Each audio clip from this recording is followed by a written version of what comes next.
चलिए, आपका अगला क्लास है क्लास 12 का मोस्ट आईएमपी क्वेश्चन। आप इसको देख सकते हैं, यूपी बोर्ड के पेपर में क्वेश्चन आपका यूपी बोर्ड के पेपर में बहुत बार पूछा है। ठीक है, तो चलिए हम शुरू करते हैं। आपका क्लास है, ठीक। देखिए, सवाल आपका क्वेश्चन दिया है कि किसी बिंदु आवेश के कारण उत्पन्न वैद्युत क्षेत्र की तीव्रता का सूत्र का निगमन कीजिए। सूत्र का निगमन में करना है, यदि आपको नहीं जानते हैं तो आप कमेंट करिएगा कि आपको इसमें अगला टॉपिक हम किस मतलब टॉपिक को लेकर बनाए, कौन सा सूत्र का निगमन करें, या कौन सा ऐसा मतलब जो बना दे वीडियो जिसको आपके बारे में नहीं जानते, चाहे मैथ हो, चाहे फिजिक्स हो, चाहे केमिस्ट्री हो, किसी भी विषय के टॉपिक पर आप कमेंट करेंगे, सबसे ज़्यादा जिस टॉपिक पर कमेंट आया होगा उसी टॉपिक को हम लेकर आपका वीडियो बना देंगे। ठीक है, तो सबसे पहले देखते हैं इसका क्या क्या है। कि कह रहा है कि किसी बिंदु आवेश के कारण उत्पन्न वैद्युत क्षेत्र की तीव्रता का सूत्र का निगमन कीजिए। चलिए हम सूत्र का निगमन करते, छोड़िए यहाँ पर 12 का सूत्र है, हम 10 लिख दें। ठीक है, 12 का। ठीक, तो देखिए ये आपका हो गया पहला Q1। गुलाम का नियम हमने सिद्ध भी किया है, ये आपका हो जाएगा Q2। यदि आप गुलाम का सूत्र नहीं देखे हैं तो पिछला वीडियो आप हमारा जाकर देख लीजिएगा। ठीक है, हम प्लेलिस्ट भी बना देंगे उसमें एक, आप जाकर उससे देख लीजिएगा। क्लास 12 का अलग बना देंगे, क्लास 10 का अलग बना देंगे। ठीक, देखिए इसकी बीच की दूरी क्या है, R है। ठीक, तो हम सबसे पहले लिखते हैं इसमें माना क्या क्या हमने लिखा है। ठीक है, तो लिखेंगे माना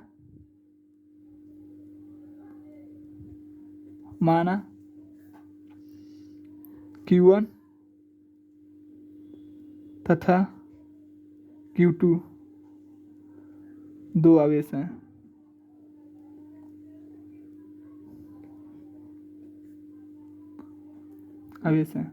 तथा R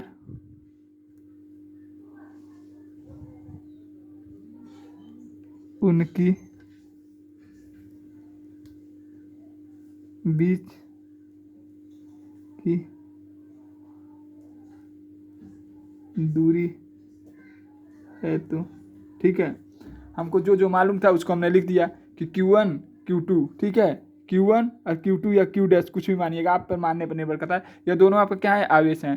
तथा R क्या है, इनकी बीच की दूरी है। ठीक है, यहाँ तक ले हमको पता था, हमने यहाँ तक ले लिख भी दिया। अब क्या करते हैं, चलते हैं हम निगमन करते हैं। ठीक है, निगमन करने के लिए आपको सबसे देखिए यही हेडिंग देखिए, हमने यहाँ पर मोस्ट आईएमपी नहीं लिखा, इसलिए आपको थंबनेल पर दिखा देंगे कि ये क्वेश्चन आपका यूपी बोर्ड में कितना बार पूछा है, और इसका स्क्रीनशॉट भी लगा देंगे विद द क्वेश्चन का कि यह क्वेश्चन आपको यूपी बोर्ड में कितना बार पूछा है विद द क्वेश्चन, तब देख लीजिएगा। ठीक है, पृष्ठ संख्या भी बता देंगे, आप मिला भी लीजिएगा कि क्वेश्चन वाकई में पूछा है कि नहीं पूछा है। ठीक है, हम कोई भी वीडियो फेक नहीं बनाते, जितना भी वीडियो बनाते हैं सभी वीडियो कंटेंट हम यही सोचते हैं कि जो यूपी बोर्ड के पेपर में पूछा है उसी को हम बनाएं।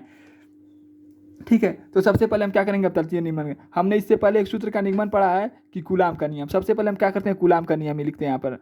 ठीक है, इसमें दो नियम आपको याद होना चाहिए, निगमन आप कर लेंगे। पहला होता है कूलाम का नियम, आपको पता होगा कूलाम का नियम बड़ा सूत्र का आता है F बराबर 1/4πε0 Q1 Q डैश बट्टा R²। और हमने आपको बता भी दिया था एक बार कि 1/4πε0 का मान कितना होता है, उसमें लिख दिया तो 9.9 नहीं होता है, 9 गुणे 10⁻⁻9 होता है। ठीक है, कूलाम होता है। ठीक है, उसको क्या करिएगा, आप सुधार कर लीजिएगा। देखिए गुरुत्वीय त्वरण का मान हमने लिख दिया था वहाँ पर 9.9। ठीक है, तो उसको क्या करिएगा, थोड़ा अपडेट कर लीजिएगा। ठीक है, 1/4πε0 का मान कितना होता है, 9 गुणे 10⁻⁻9। ठीक है, यह होता है कूलाम। ठीक है, इसको क्या करिएगा, आप सुधार कर लीजिएगा पीछे वाला वीडियो में जाकर। ठीक है, अब देखिए एक हमने सूत्र और पढ़ा होगा, इसके सूत्र के निगमन तुरंत हमने पढ़ा है। यदि आप नहीं जानते हैं सूत्र तो आप कमेंट करके बताइएगा, हम जितना भी सूत्र प्रयोग होता है सभी सूत्र का एक वीडियो बना देंगे, उसमें हम समझा भी देंगे कि यह सूत्र कैसे आया है, इसका परिभाषा क्या होता है। ठीक है, हमने एक सूत्र पढ़ा है कि वैद्युत क्षेत्र का तीव्रता, इसमें दो सूत्र आपको याद होना चाहिए। वैद्युत क्षेत्र का तीव्रता, इसका सूत्र आपका होता है E बराबर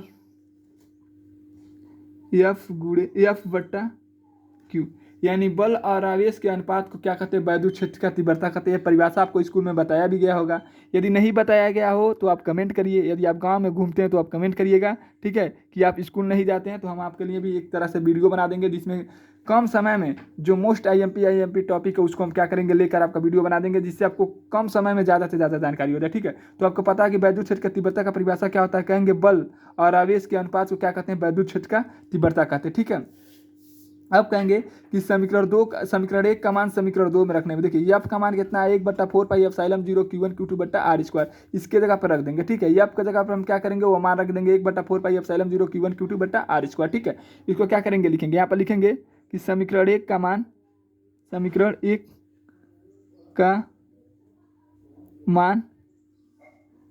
समीकरण 2 में रखने पर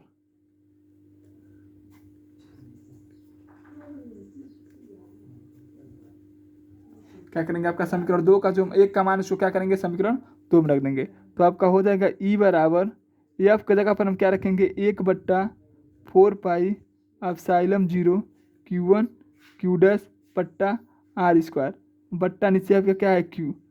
देखिए यह आपका क्या हो गया एफ का मान और नीचे आपका क्या है Q।